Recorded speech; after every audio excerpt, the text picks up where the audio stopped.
Sosok wanita yang dicor pamit ngaji ke suami.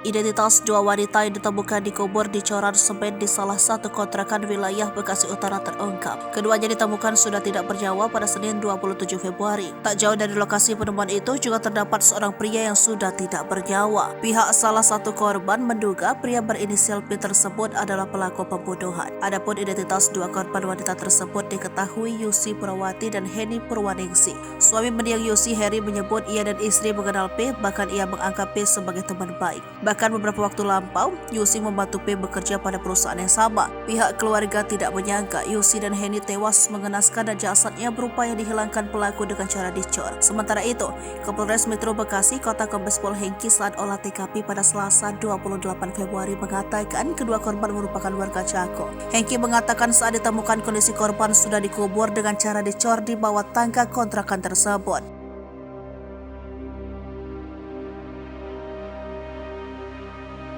Penemuan jasad tersebut diawali dari laporan kehilangan yang disampaikan suami korban. Suami tersebut mendapatkan firasat setelah mencari dan menemukan sepeda motor istrinya berada di sebuah rumah kontrakan di Bekasi Utara. Hengki mengatakan penemuan dua jasad wanita itu berawal dari seorang suami yang melaporkan kehilangan istrinya. Demi mencari keberadaan sang istri, suami tersebut melacak dari ponsel. Suami korban menyebut istrinya pamit pergi mengaji pada Minggu 26 Februari namun hingga Senin 27 tak kunjung kembali. Dari laporan itu, polisi yang mencari keberadaan istrinya melacak melalui ponsel dan menemukan titik lokasi di sekitar kontrakan tersebut.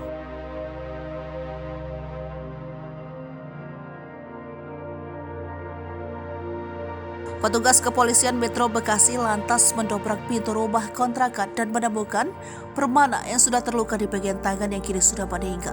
Selain itu, petugas juga menemukan dua jasad perempuan diduga korban pembunuhan, salah satunya dicor beton di bagian tangga rumah kontrakan. Dari olah tempat kejadian perkara, polisi menemukan barang bukti yang diduga milik korban yakni baju, celana, dan kesi ponsel dan plastik pending yang sudah dibuang ke tempat sampah.